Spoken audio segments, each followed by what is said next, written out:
하나님 말씀 마태복음 5장 13절부터 보겠습니다.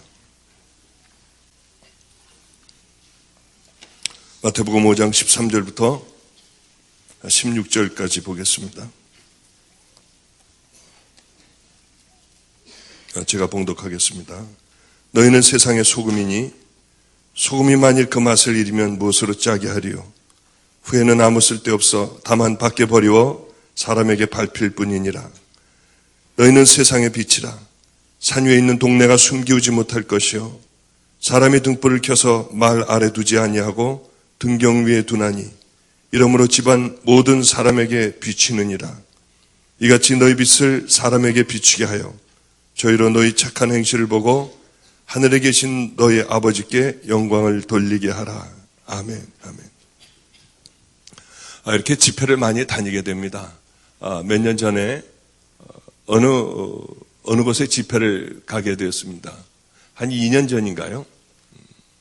캐나다였습니다. 다음 주에도 제가 그쪽으로 가서 말씀을 전하게 되는데 어떤 한 캐나다의 순복음 교회를 가게 됐습니다. 교회는 큰 교회였고요. 저는 어디를 가더라도 목사님이 먼저 이 교회 사정을 얘기하고 그 사정을 얘기하는 것을 참 싫어하고요. 뭘 얘기하려고 하면 우리 교회 문제점이 있는데 그러면은 제가 하여튼 기도하고 제 나름대로 해나가겠습니다. 이렇게 말씀을 드립니다. 왜냐하면 미리 그 교회의 사정을 알게 되면 자꾸 그쪽으로 초점이 맞추게 되니 성령님께서 함께하여 주시는 그 말씀을 어쩌면 빗나가게 할 수 있거든요. 어제도 참 특별한 날이었습니다. 어제도 사실은 이제 강도 만난 자의 이웃이 누구이겠느냐 가서 너도 이와 같이 하라 하는 그 말씀을 가지고 제가 성경 본문을 읽고 그것을 하려고 하면서 잠깐 다른 곳으로 갔다가 영원히 그 본문으로는 돌아오지 못하고 본문하고는 상관없는 그런 말씀만 이렇게 하다가 내려갔습니다. 분명히 어제도 성령님께서 그렇게 이제 그쪽으로 제 입술을 열게 해주신 것을 분명히 압니다. 그래 이제 그 교회를 갔더니 목사님이 먼저 식사를 하는 자리에서 목사님, 저는 평생의 소원이 하나가 있습니다. 저 사람 하나만 없으면 저는 목회가 아주 수월하게 풀릴 것 같은데 저 사람 때문에 기분 좋은 일 있다가도 그 사람 생각하면 영 기분도 안 좋아지고요. 하여튼 아침에 눈을 뜨고 뭔가 기분 나쁜 일이 있구나 하고 생각해 보면 그 사람이라는 거예요. 그 사람 때문에 그러니까 목사님 이번 집회 다른 거 아무것도 변화되지 않아도 좋고 어떤 일 일어나지 않아도 좋으니까 저 사람 하나만 변화될 수 있게 해달라고 하는 거예요. 그럼 뭐 제가 그런 능력이 있습니까? 그 사람을 탁 꼬집어서 제가 어떻게 그 사람을 변화시킬 수가 있겠어요? 저는 그런 능력은 없고 하여튼 제가 하던 대로 늘 하나님께서 너는 평생 이것을 가지고 이 주제로 말씀을 전해라 했으니 저는 그 말씀을 전하겠습니다. 저는 정말 주님이 그러셨거든요. 너는 평생 이것을 전해라. 많은 크리스찬들이 수많은 종들이 다 지옥으로 가고 있으니 너는 그들의 신앙과 믿음을 스스로 꺼내보며 내 신앙과 믿음이 과연 천국 가는 믿음인가 지옥 갈 믿음인가 스스로 깨닫고 선택하게 하여 좁은 길로 들어가고 진정한 믿음이 무엇인가를 늘 가르치게 해라. 가르쳐라. 그 말씀을 해서 저는 지금까지 죽도록 하라고 해서 지금까지 이렇게 왔거든요. 저는 사실 제일 부러운 게 있습니다. 우리 아이들을 보면서 제일 부럽습니다. 왜냐하면 이 아이들은 젊은 날에 그 모든 삶들을 하나님 앞에 바치니까요. 저는 근 40년 가까이를 그냥 세상적인 삶을 살다가 나머지 후반부에 찌끄러기 인생을 하나님 앞에 드린다는 게 너무나도 죄송했어요. 주님은 제게 이렇게 말씀하셨습니다. 내 남은 삶을 다 그렇게 죽도록 충성해라. 그래서 저는 사실 1년에 한 주라도 두 주라도 쉬고 싶지만은 그러지 못하고 지금까지 그렇게 살아왔습니다. 이제 거기 가서도 이제 그 말씀 때문에 참 신경이 많이 쓰이면서 자꾸 설교를 하면서도 머리가 하얀 그분을 자꾸 쳐다보게 되는 거예요. 이렇게요. 저분이 은혜를 받나 안 받나. 그런데 은혜 받기는 그냥 조금도 은혜를 받지 못하는 거예요. 이 할아버지는 어떤 할아버지냐면 아내하고 함께 사는데요. 성격이 굉장히 괴팍해서 지팡이를 짚고 교회를 나온답니다. 그래가지고 자기 마음에 안 들면 지팽이로 부인을 패는 거예요. 사람들 많은 데서요. 그리고 막 다 이런 데도 막 다 때리고 이런 데도 다 깨때리고 하는 거예요. 그러니 목사님에 대하여는 이 자기가 옳다고 생각하는 것에 대하여 얼마나 주장을 하겠습니까? 그래서 도무지 이게 교회가 잔잔할 날이 없는 겁니다. 그리고 월요일 날도 이렇게 실검일검 봐도 변화받지 않는 것 같고요. 화요일 날도 그렇고, 수요일 날 이제 마지막 날이, 금요일, 토요일, 주일이었는데, 주일날 오전까지도 변화된 조금도 조짐이 안 보이는 거예요. 딱 이렇게 하고, 눈 감고 그냥 가만히 있고요. 너무나도 감사하게 이제 거의 끝 무렵에 이분이 울기 시작을 했어요. 얼마나 하나님 앞에 감사했는지요.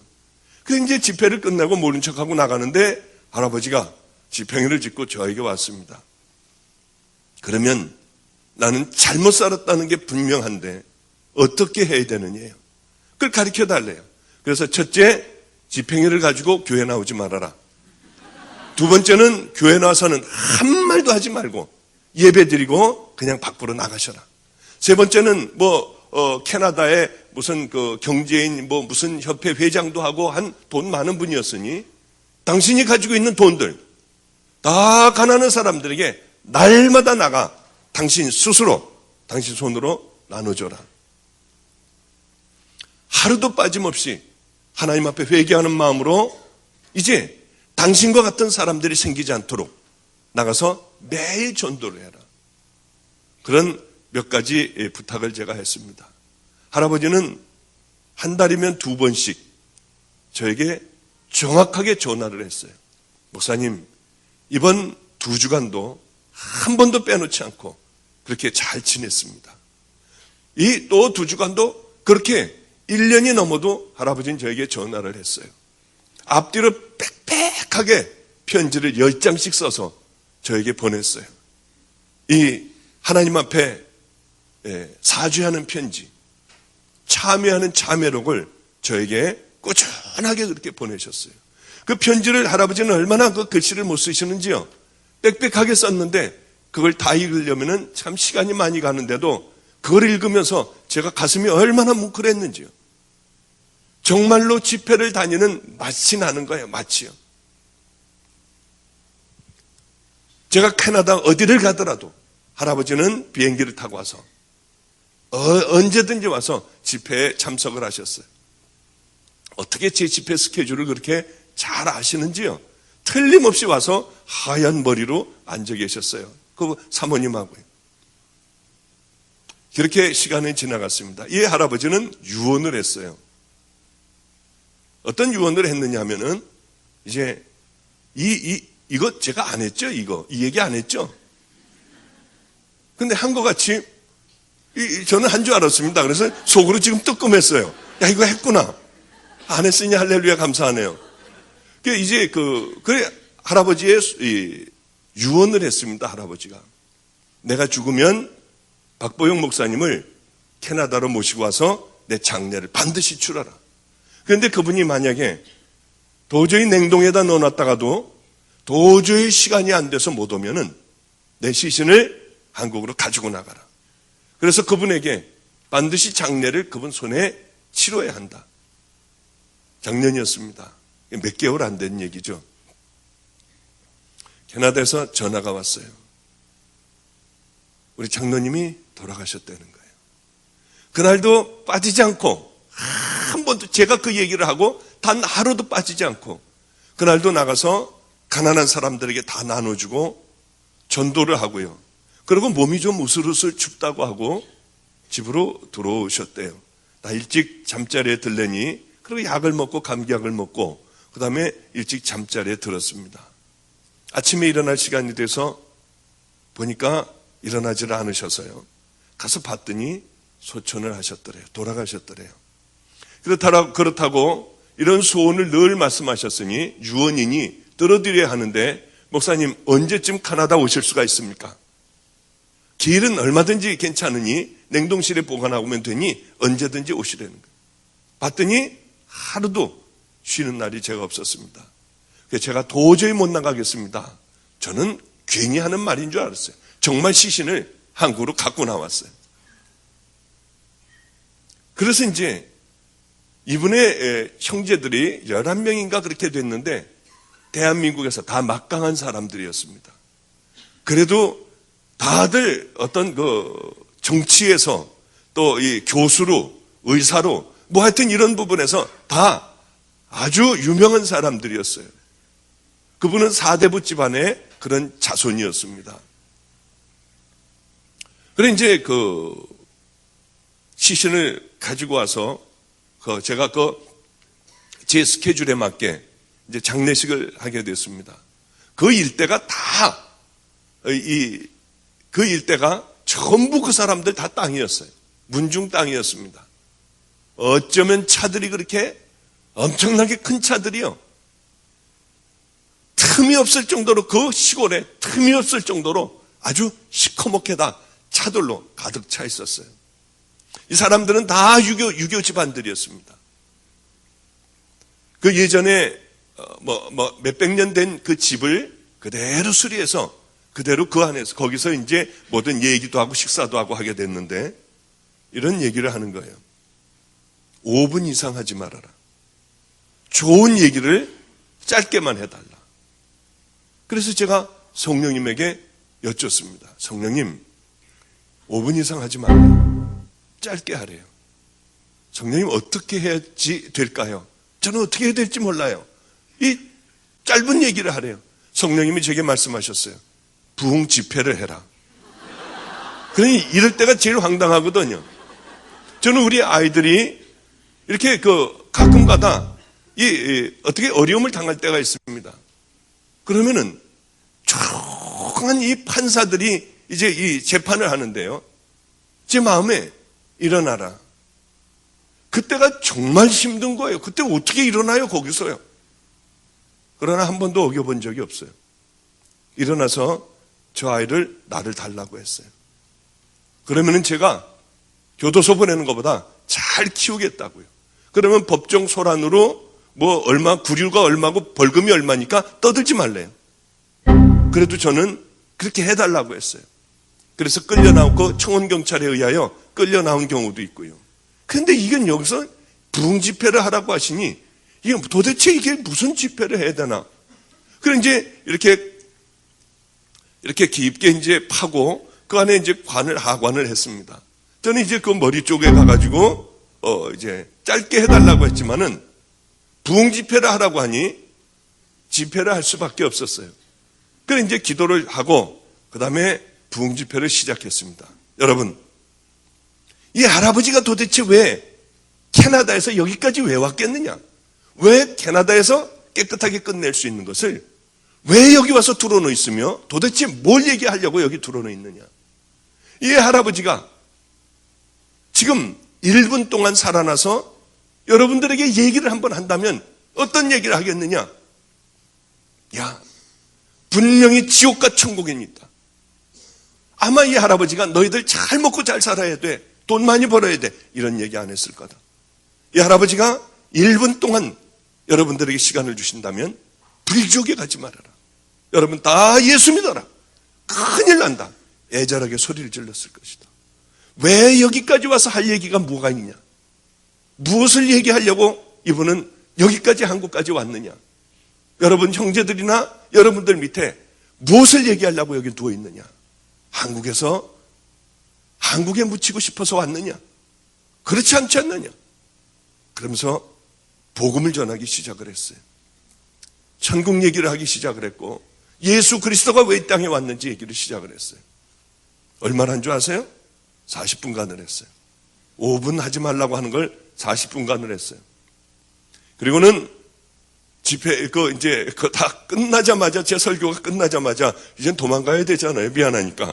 그래서 이걸 잡고 뛰었어요. 그냥 막 바쁜 걸음으로 차 쪽으로다가 왔더니 따로 나오더라고요. 식사를 하고 가래요. 식사하면서 무슨 봉변 당할지 몰라서 바쁘다고 하고 그냥 집으로 와버렸어요. 그래서 그게 다 끝난 줄 알았습니다. 월요일 날쯤 됐을 거예요. 그 부인 되시는 분이 이번에도 캐나다 가서 제가 만나기로 했습니다마는 그 부인 되시는 분이 이런 얘기를 하대요. 기적이 일어났대요. 거기 있는 분들이 예수를 그 형제들이 다 믿기로 하고요. 7명인가 8명인가가 교회를 나갔대요. 얼마나 감사했는지요. 저는 도망을 왔지만은 저 사람들이 이렇게 한다고 하고 이렇게 한다고 믿을까 하고 도망을 왔지만은 그 사람들은 교회를 다니기로 작정을 했다고 하더라고요. 기적이 일어났다고 거의 울음에 가까운 소리로 저에게 전화를 하던 그분이 생각나요. 여러분, 하나님의 말씀은 아무것도 아닌 것 같아요. 제가 만약에 저 사람들이 이 예수 믿지도 않는 사람들에게 예수 얘기를 했다가 괜히 반감만 사지 않겠어?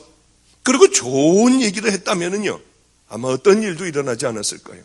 그분 형제들만 그 정도였지 흔한 많은 사람들이 왔던 사람들도 분명히 결단하는 사람들이 있었으리라고 생각합니다. 여러분, 내 생각은 버려야 해요.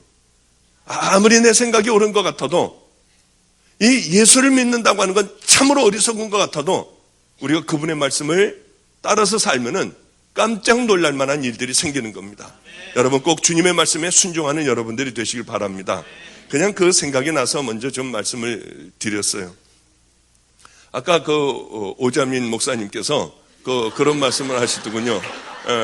저보고 멘토가 돼달라고 하세요. 뭐 멘토는 제가 그 자격이 있으면은 모르는데 뭐 아무 자격이 없어서 오히려 정말입니다. 제가 어제 여기서 이제 목사님이 울면서 기도를 하시면서 나는 목사도 아니에요. 그럴 때 주님, 저분을 내 멘토로 삼게 해주세요. 저분이 제 스승이 되게 해주세요. 정말로 그 마음을 가졌었어요. 정말입니다. 제가 오히려 어제 저 자리에서 회개를 얼마나 많이 했는지요. 이렇게 한 사람이 밀어주면 또 한 사람이 또 밀어주는 그게 있어야 돼요. 하여튼 저는 하나님을 이렇게 만나고 이제 산으로 들어갔습니다.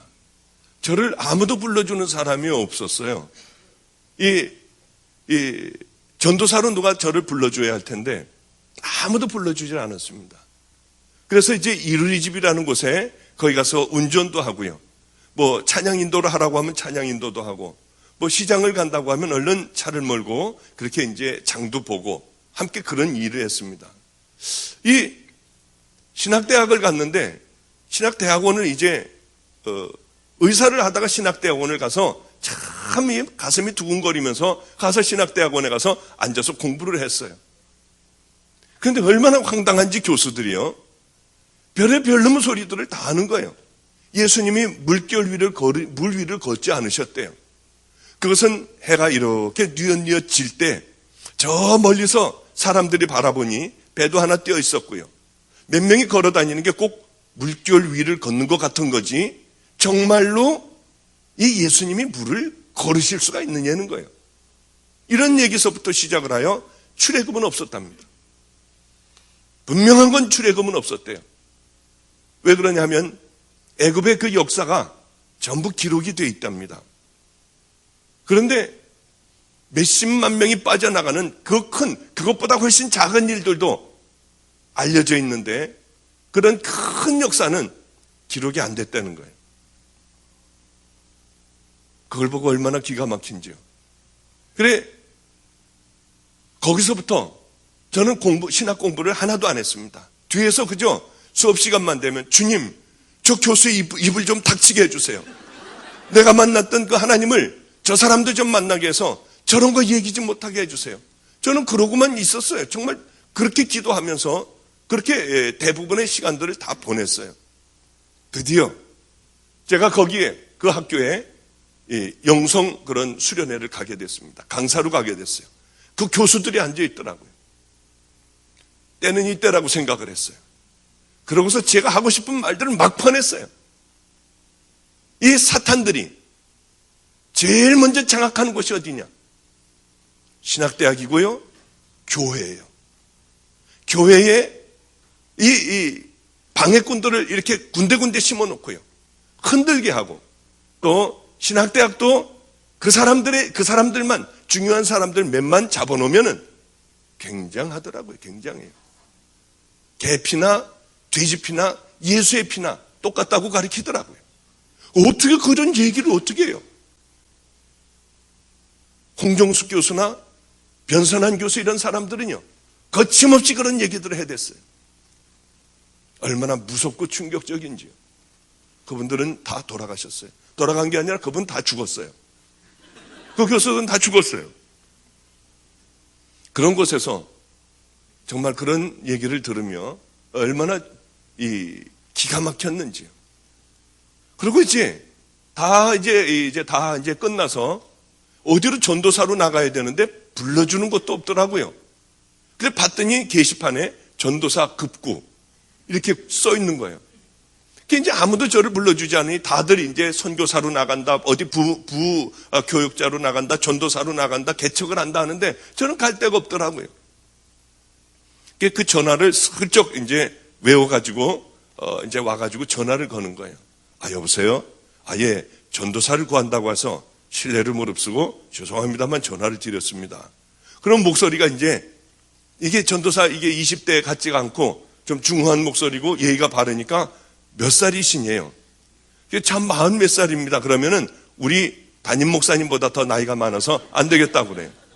그 다음에 이제 또 이렇게 보면 또 하나가 걸려 있어요. 이번에는 좀 목소리를 발랄하게 해야겠다 하고, 여보세요? 예, 거기 전도사 구하신다고요?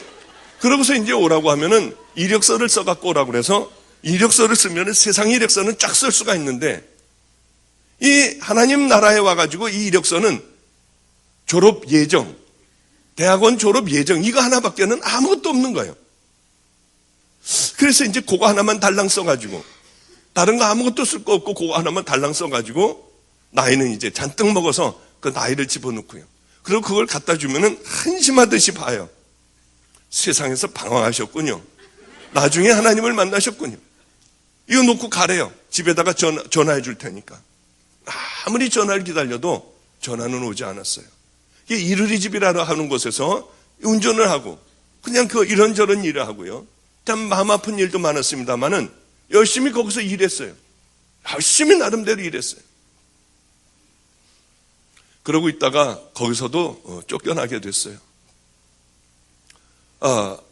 거기서도 쫓겨나서 산으로 들어갔습니다. 산으로 들어가서 2년 동안 성경 보고 마을하고 뚝 떨어져 있는 애장터, 애들이 죽으면 묻는 그곳에 반잣집이 하나가 있었습니다. 그곳에 들어가서 2년 동안 성경을 읽고 이제 열심히 기도를 했어요. 성경을 읽고 또 읽고 또 읽고 했어요. 새벽에 일어나서 이제 눈을 뜨고 성경을 읽기 시작하면 밤이 되면은 이제 모든 것들이 한 번이 끝나요. 다 한 번 끝나게 돼요. 그 신약을 하루에 한 번씩 읽는 거예요.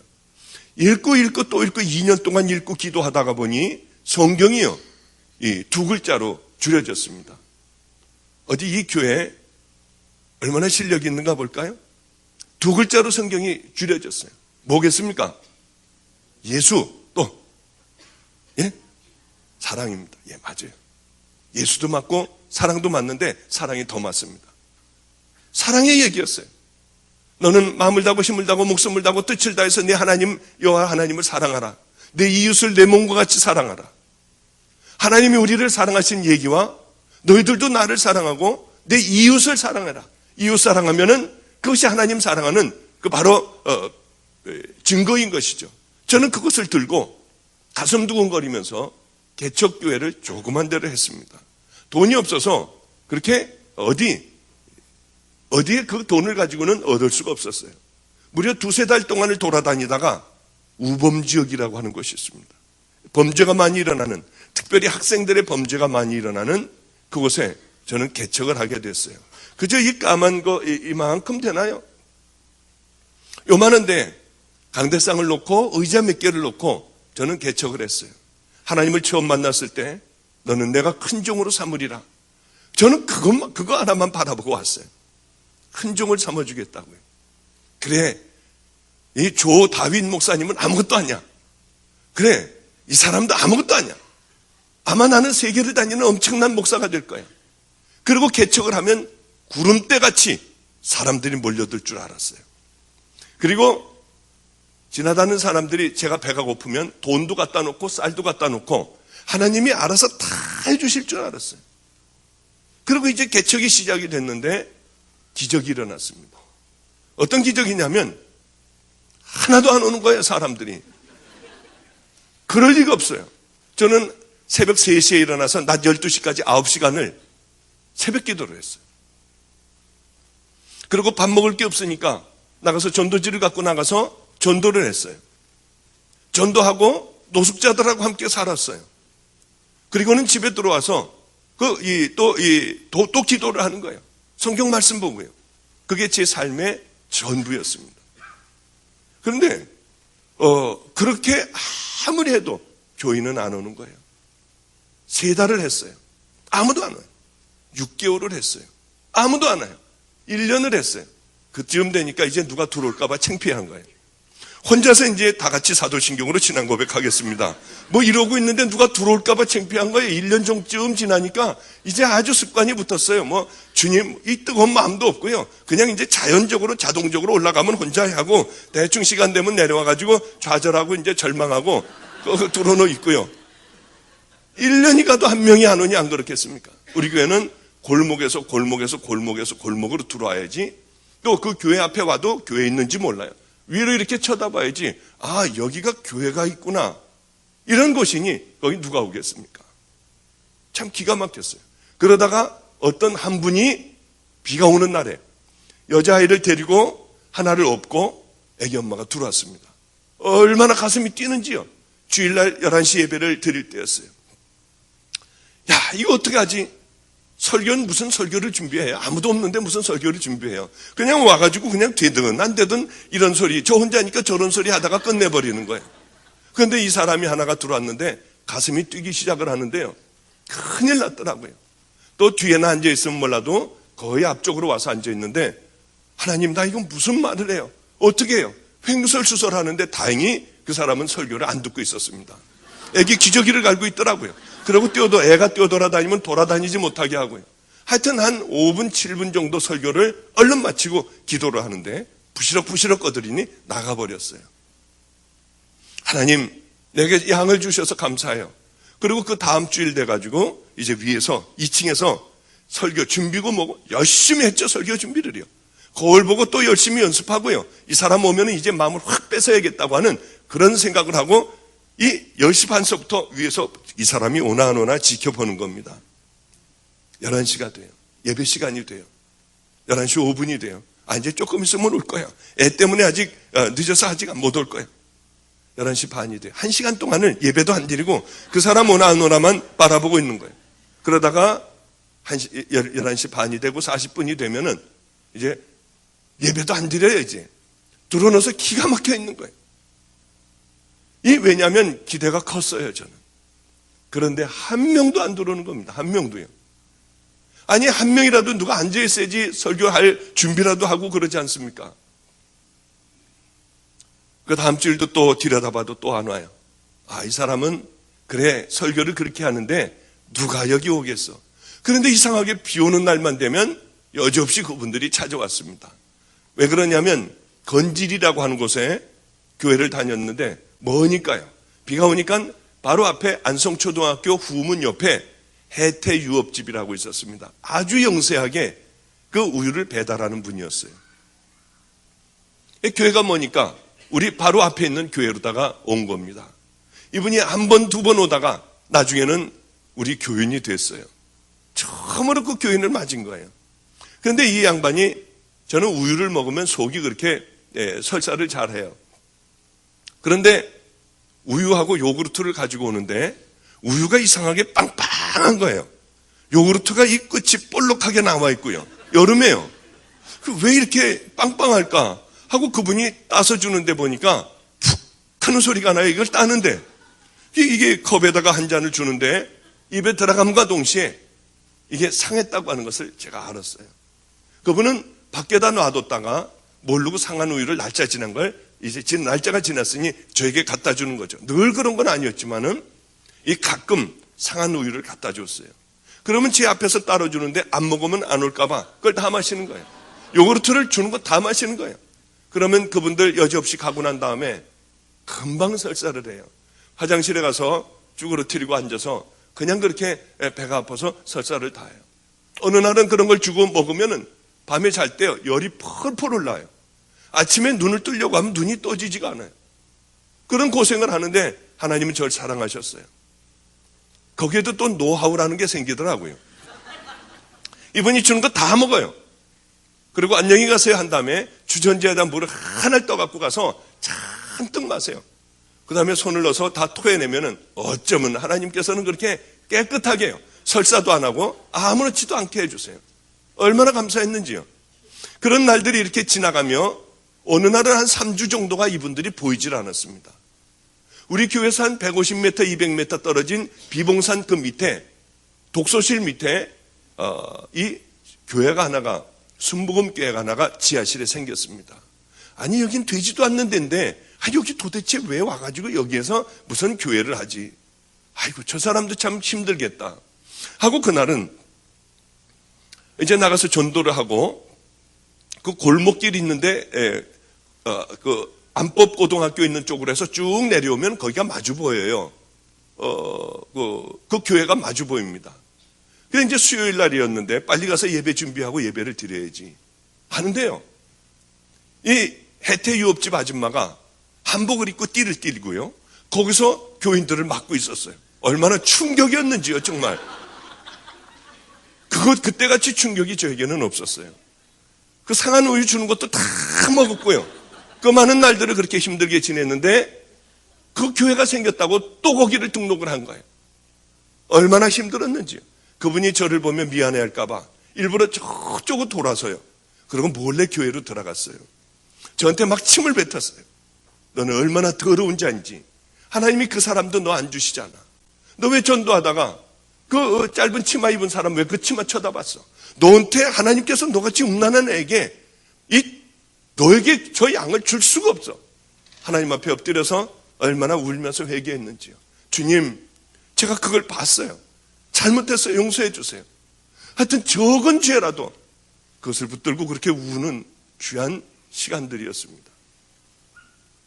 이제 겨울이 다가왔어요. 겨울은 물을 이렇게 떠놓으면은 이 물이 땡땡 얼어요. 안성은 왜 그렇게 추운지요? 얼마나 추운지요? 그래 이제 늘 밖에 나가는 옷이나 안에서 자는 옷이나 늘 동일했어요. 얼마나 그날 춥게 지내는지. 근데 다리 잘라진 그 전도사님이라는 분이 한 번은 들렸습니다. 그렇게 야속했어요. 왜 나를 도와주지 않을까? 왜 쌀을 좀 한 포대라도 사주지 않을까? 나중에 한 일이지만 하나님이 버리라고 했대요. 철저히 버려라. 내가 훈련시키는 중이니 너는 간섭을 하지 말아라.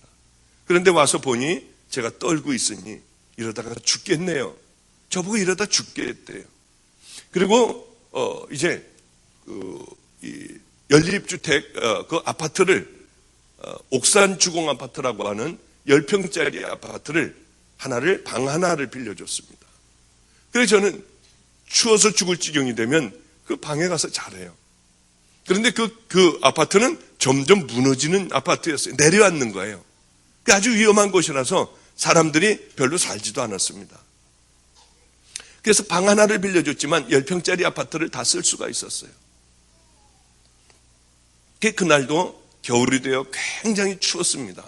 새벽 1시가 되니 얼어 죽겠구나 하는 생각이 들어서 그래 옥산주공 아파트 406호가 있지 하고 이제 그 아파트로 죽지 않으려고 그 아파트로 이제 찾아갔어요. 새벽 1시쯤 됐을 겁니다. 근데 불이 켜져 있어요. 아파트에. 아무도 그것을 아는 사람은 없었어요. 저 하나밖에는 몰랐어요. 그 아파트를 가서 이제 그 아파트는 안에서 이렇게 고리로 잠궈 놓으면은 요만큼 밖에는 열리질 않아요. 밖에서요. 살살 조금을 열어봤어요. 아니 도대체 누가 와 있나 하고 봤더니 강도가 3명이 들어와 있었어요. 머리를 노랗게 물들인 그 강도가 3이 들어와 있었어요. 얼마나 깜짝 놀랐는지요. 그래 이제 저는 그러면서도 얼마나 고마웠는지 몰라요. 이 영혼들이 불쌍해서 영혼들을 위하여 구원시키겠다는 게 아니라 이놈들을 잡아다가 우리 교회에다가 놓으면은 그래 우리 교인 만들면 좋겠다는 생각으로 저는 너무 좋았어요.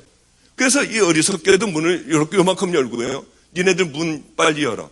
안 열면은 얘들 경찰에 신고해서 다 잡아가게 한다. 문 열어. 그랬더니 그 조금 보이는 틈으로요. 얘네들이 한 녀석이 칼을요. 이만한 아주 시퍼런 칼이었어요. 그걸 하나를 뒤에다가 이렇게 딱 집어넣습니다. 또 효선이라고 하는 아이가 하나가 있는데 걔는 아예 왼쪽에 가죽으로 만든 그런 칼집이 하나가 있었어요. 그래 그것을 이렇게 풀러놨습니다. 지네들끼리 뭐라고 하더니 이 문을 열었습니다. 그러니까 문을 열고 뒤로 끝까지 도망가 봐야 그저 여기서 한 요만큼이 한 두 발자국밖에는 안 돼요. 아파트가 워낙 작은 곳이었기 때문에. 저는 들어가자마자 얘네들이 도망을 갈까봐 들어가자마자 문을 열어주는데 문을 이렇게 뒤로 돌아서서 잠궜어요. 얘네들이 저를 찔릴 리가 없었습니다. 왜냐하면 얘네들아 나는 목사야. 나는 목사인데 너희들이 필요하면 내가 다 도와줄게. 아니 이러는데 찔릴 리가 있나요? 서로들 싸우려고 해야지 찔르죠. 그래 이제 문을 잠그고 뒤로 돌아섰는데 잘못 들어갔다는 걸 알았어요. 제 판단이 실수였다는 걸 알았어요. 왜냐하면 얘네들은 약물 중독이 돼 있었고요. 그래 이 얼굴이 저를 보더니 갑자기 하얘졌어요. 얘가 떨더라고요. 저를 보더니. 그랬더니 이 칼을 이렇게 빼더니 이렇게 잡았어요. 말을 하는데도 욕을 하는데 욕도 잘 안 나와요. 혀가 꼬부라져 가지고요. 죽여버린다고 하면서 이게 한 두 발자국인데 이렇게 하면서 찔르면 그냥 끝나버리겠더라고요. 근데 얘는 흥분을 해서 바로 잡아가지고 바로 달려왔어요. 얼마나 깜짝 놀랐는지. 잠깐 기다려라. 그리고 내 거 다 줄게. 그러고 나는 죄인이라고 먼저 소리를 질렀어요. 그 주님이 하셨던 것 같아요. 나는 죄인이라고 그랬어요. 아랑곳 않고 찔르려고 얼굴이 하얘져가지고 달려드는 그 녀석이 죄인이라는 말에 찔르려고 하다가 뭐 얘기할 거 있으면 해보라고 아주 더러운 욕을 저에게 했어요. 나는 죄인이다. 너희들도 죄인이고 나도 죄인이다. 너희들과 나와의 차이는 나는 용서받은 죄인이고 똑같지만은 나는 용서받은 죄인이고 너희들은 용서받지 못한 죄인이다. 이 밤을 통해서 너희들이 용서받을 수 있어. 얘네들이 이 칼을 잡았던 애가요. 칼을 슬그머니 내려놨어요. 그래도 비틀비틀거리고요. 지정신들이 아니었어요. 하여튼 그 아이들과 그 긴 겨울밤을 함께 자기 사정도 얘기하고요. 속상한 것도 얘기하고요. 저는 제 얘기를 하며 그 긴 겨울밤을 지냈습니다. 잠을 한 녀석은 이 옆에서 골아떨어져 자고 있었고요. 그 녀석들하고 함께 얘기를 하며 하나님 얘기도 했고요. 제 얘기도 했고 저는 안성초등학교에 후문에 있는 시온성교회에 있다고 했어요. 그리고 날이 밝자 그 아이들은 갈 대로 가고 저는 이제 다시 온몸을 녹였으니까 다시 교회로 들어가서 또 하루를 시작을 했습니다. 그날이 월요일이었던 것 같아요. 수요일 날이었습니다. 수요일 날 혼자 이제 다 같이 사도신경으로 신앙 고백하겠습니다 하고 혼자 이제 또 이제 습관이 돼서 아주 잘하는 거예요. 이제 이게 아주 잘해요. 그래 이제 혼자 그러고 있는데 밑에서 웅성거리는 소리가 들려서 난 위에 그 주인집으로 사람들이 들어가는 줄 알았어요. 알고 봤더니 이 맨 앞에 그 강도였던 그 녀석이 문을 열고 들어왔어요. 그 뒤에 줄줄이 들어오는데 한 16명 정도가 들어오는데요. 안성에 있는 깡패들을 얘네들이 데리고 온 거예요. 좋은 사람 있으니까 만나보자고 하고 데리고 온 거예요. 얼마나 가슴이 뛰고 좋아하는지. 그 첫 교인은 제 교인이 아니었어요. 이제 제 교인이 하나님께서 주신 제 교인이 이제 문을 열고들 들어온 거였어요. 얼마나 좋았는지요. 여기 아마 그런 아이들 한두 명만 있으면 예배 방해돼서 예배 못 드려요. 애들은 들어오자마자 하고 뭔 침을 그렇게 애들 뱉어대는지요. 그리고는 의자에 앉아가지고 다리로 의자를 쭉 밀고요. 그 위에다 다리를 올려놔요. 야, 쪽팔리게 여기 교회 왔냐? 뭐 만나자고 하는 사람이 목사야? 이러면서 얘네들은 떠들고요. 침들을 뱉고요. 지네들이 낄낄거리고 아씨 여기 담배 한 대 펴도 돼? 별소리들을 애들은 다 하고 있었어요. 그런데 참 너무 좋아서 어쩔 줄을 모르고요. 예배를 잠깐 드리자고 했더니 쪽팔린다고 다 나간대요. 그래 잠깐 기다려라. 잠깐 기다리라고 하고 잠깐 내가 그럼 기도만 할게. 그리고 기도를 하는데 눈물이 그렇게 났어요. 하나님 감사해요. 내게 이 양들을 주셔서 감사해야 하는데 제가 목을 떨며 울었어요. 얘들이 조용해졌어요. 갑자기. 떠들던 아이들이 아니 멀쩡하게 생긴 사람이 울고 있으니까 울면서 울먹울먹 가며 얘기하는데 지네들도 감동이 됐던 모양이에요. 조용해졌어요. 그래서 저는 그렇게 기도를 간절하게 하고 내게 하나님 내게 첫 양을 주셔서 감사해요. 제가 생명을 다하여 정말 열심히 돌볼게요. 그런 기도를 했어요. 애들이 조용해져서 몇 마디를 복음을 전했습니다. 예수님이 왜 이 땅에 오셨는가 그것을 전했어요. 그리고 이제 예배가 끝나고 너희들이 이제 어려우면은 나를 찾아와라. 나는 너희들을 물질적으로 도와줄 수는 없지만은 여기 잘 곳도 있고 이렇게 비를 가릴 곳도 있으니 힘들고 마음이 어려우면 너희들 내게로 오라고 했어요.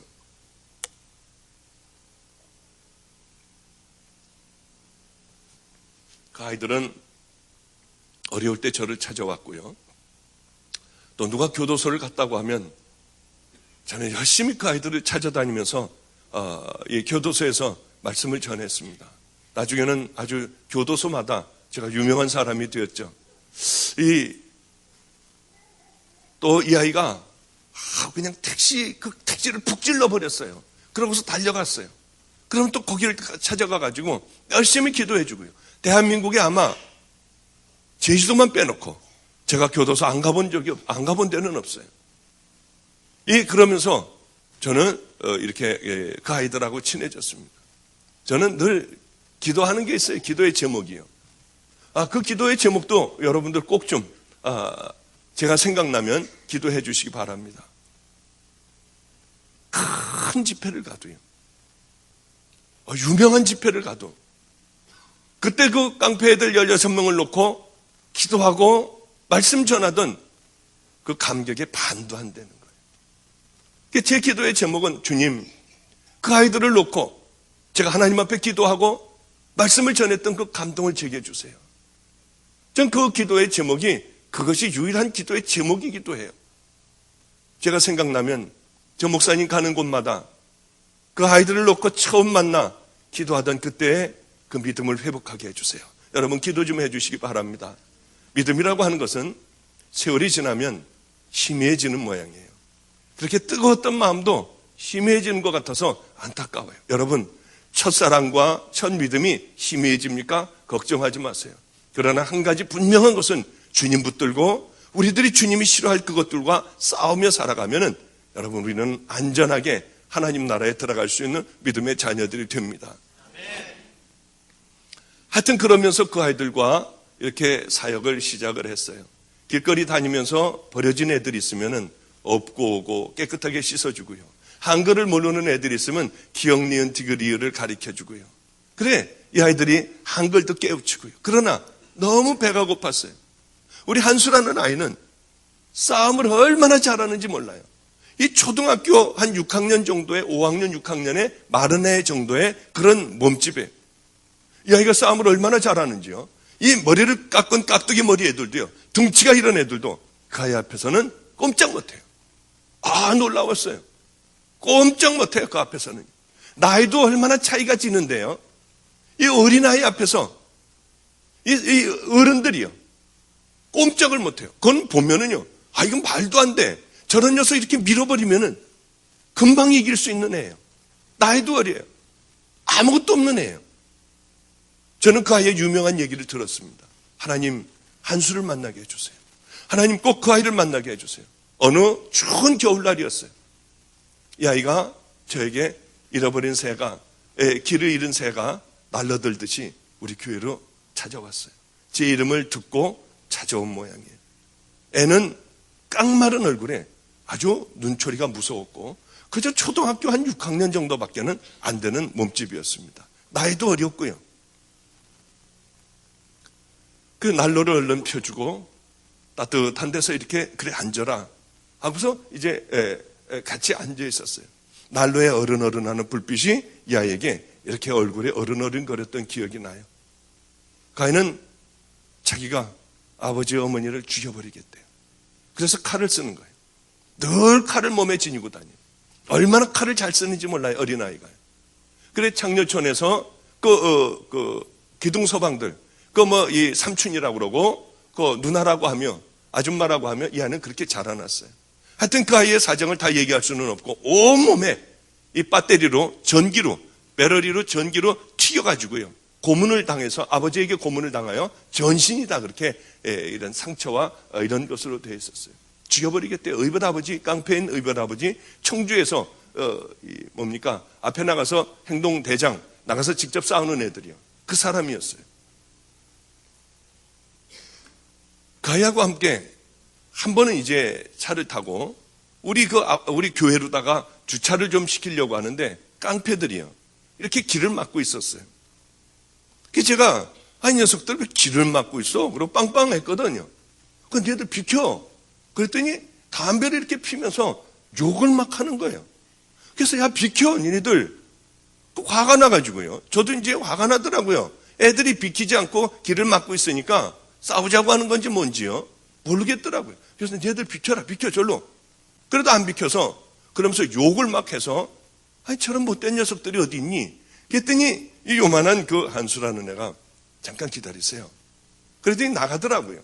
나가더니 가서 뭐라고 하니까 후닥닥닥 두 명이 도망가고 한 놈은 그 앞에서 다 큰 녀석들이 머리를 숙이고 있었어요.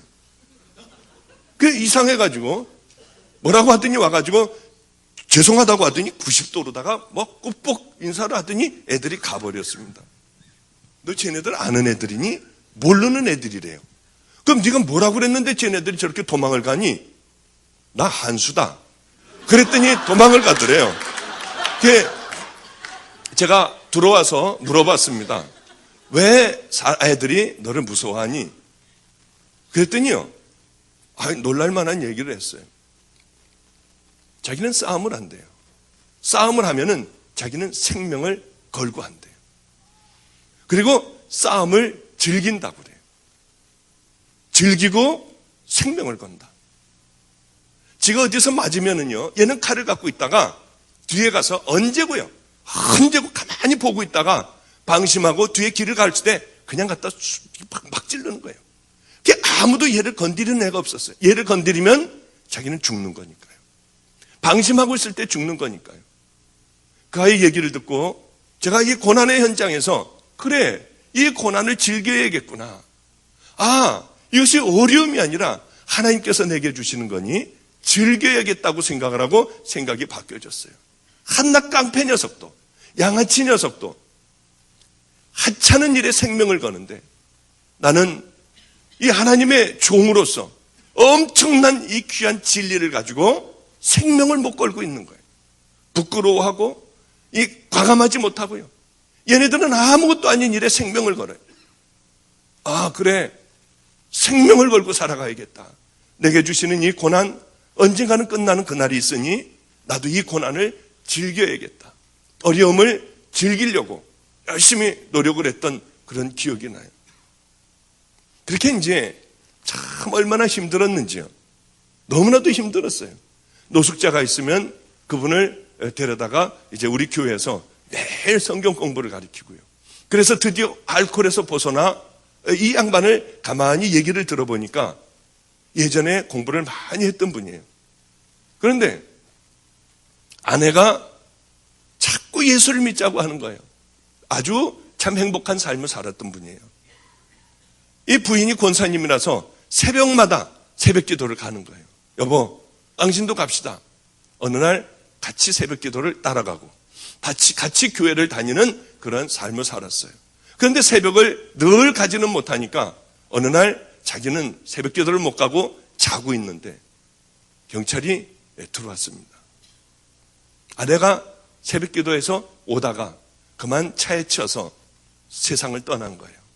그때서부터 이 교회라고 하면은 아주 이를 악물고요. 싫어하고 떠돌이 생활을 하게 됐어요. 그래 이제 흘러 안성까지 와서 노숙자가 되어버리고 알코올 중독자가 되어 살아가고 있었던 그 할아버지였어요.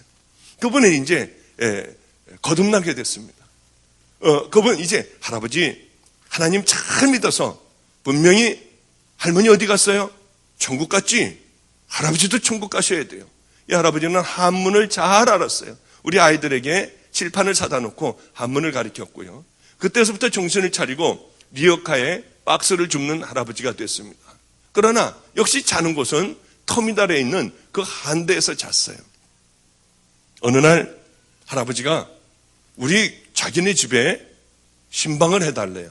아니, 이 할아버지가 집도 없는 할아버지인 거 내가 아는데 무슨 신방을 해달라고 그러지? 너무 행복했어요. 저에게는 첫 번째 신방이었어요.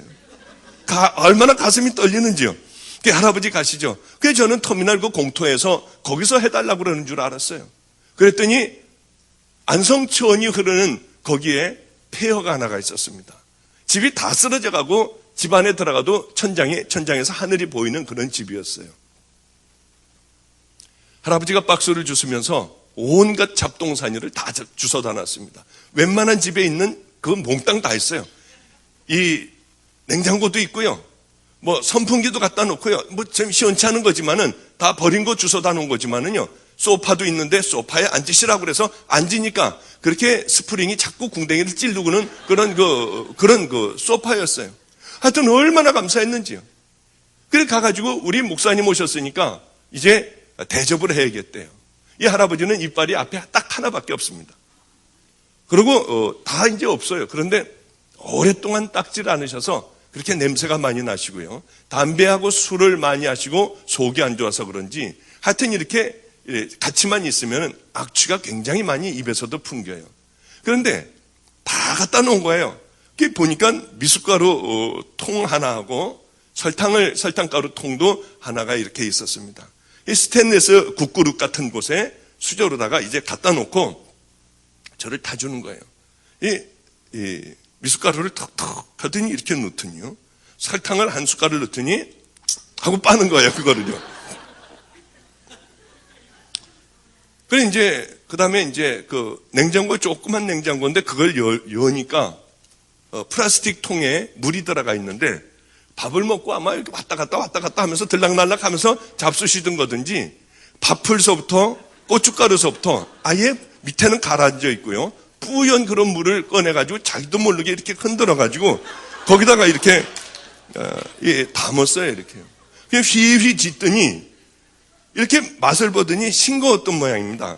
그러니까 그 미숫가루를 또 이렇게 떠가지고 물에다가 담으니까 이게 떨어지지가 않는 거예요. 그러니까 할아버지의 손은 설명을 드리기가 제가 좀 싫어요. 그 손은요. 그걸로 숟가락에 있는 걸 아이스크림 푸듯이 이렇게 하더니 여기 국그릇에다가 척 하고 발라가지고 다시 그것을 으깨는 거예요. 그리고 또 하고 쪽 하고 또 빨고요. 저를 먹으라고 주는 거는 분명한데요. 그래서 이제 사도신경을 외우기 시작했어요. 저 못 먹겠으니까. 그냥 전능하사 천지를 만드신 하나님 아버지를 내가 믿사오며 그러면서 막 사도신경을 외우고 있는데 다 그렇게 맛을 보고 뭐 왔다 갔다 하더니 먹으라고 하는데 그래서 한 번에 확 다 마셔버렸어요. 그럼 마시고 이제 자 예배 드립시다 해야 되는데 쓸데없는 말을 제가 또 한 번을 했어요. 아, 시원하네요.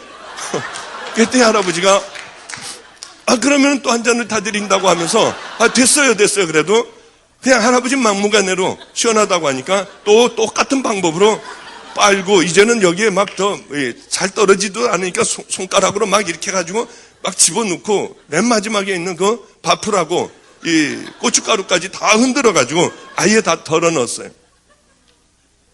하나님, 나 저거는 못 먹겠어요. 도저히 맨 마지막에 저 엑기스 있는 거 저거는 나는 못 먹겠어요.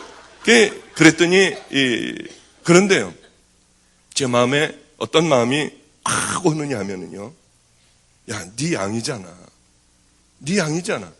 하는 생각이 확 오더라고요. 근데 얼마나 고마운지요. 정말 맞아, 내 양이야.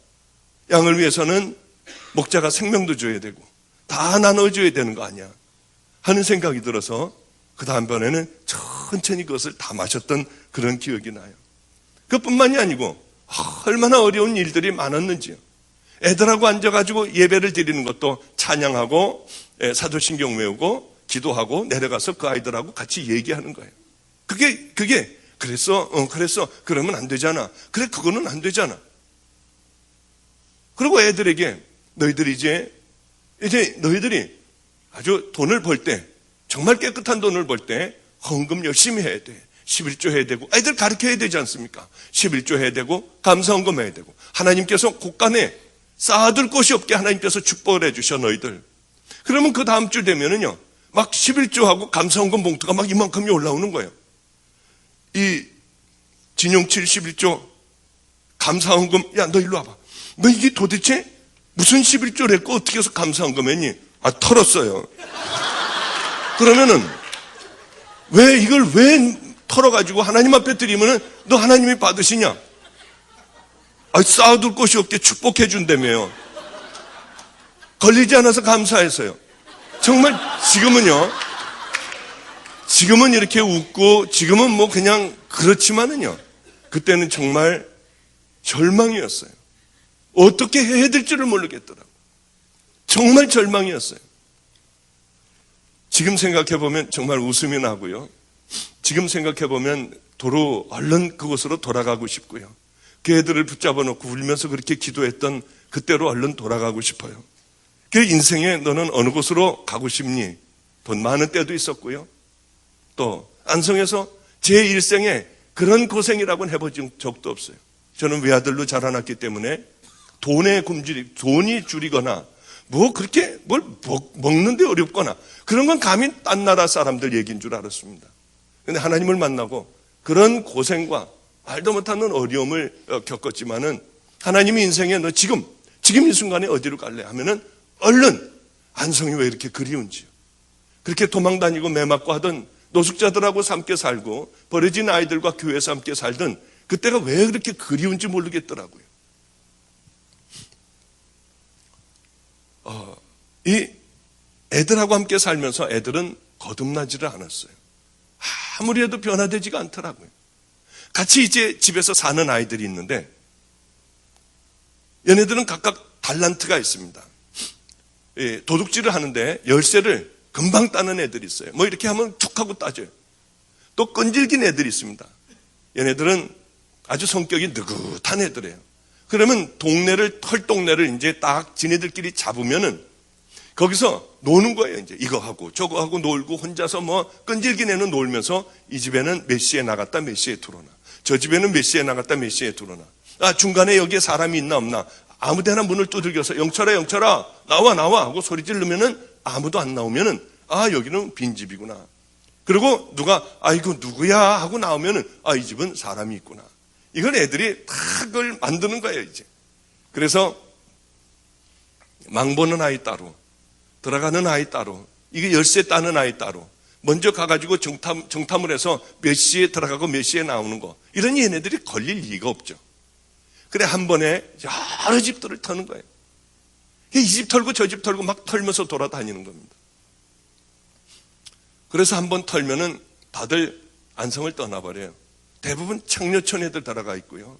그동안 하고 싶은 것들 흔들 그 돈으로 다 써요. 그 돈이 떨어지면은 병도 걸리고 돈도 떨어지면은 그때 그 목사님하고 살던 그때가 참 행복했는데, 그리고 그리워하다가 돈 떨어지면 다시 돌아와요. 얼마나 기가 막힌지요. 그럼 저는 그 아이들을 다 데리고 다 턴 집에 늘 다녔어요. 한 집도 빼놓지 않고 다녔어요. 얘네들이 도둑질했다는 집에 가서 무릎을 꿇어 애들 다 데리고 갔어요. 한 번만 용서해달라고 그래요.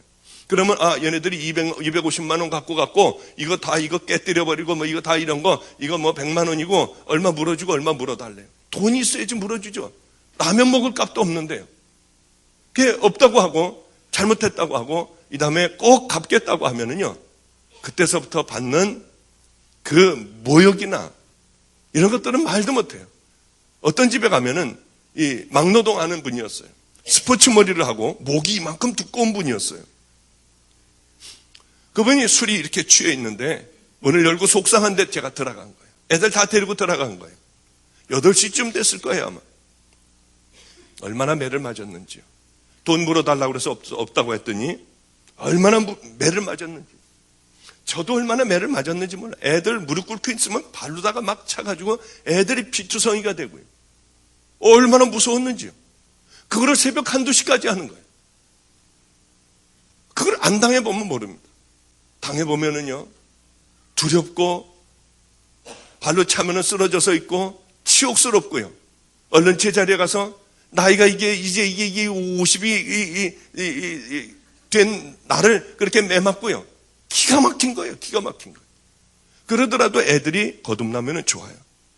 다 치르고 나올 때 되면 지네들끼리 낄낄거리고 웃어요. 마음이 얼마나 무너지는지요. 그 다음 집에 또 가요. 그리고 오면은 또 잘 지내다가 이게 지겨운 거예요, 이게.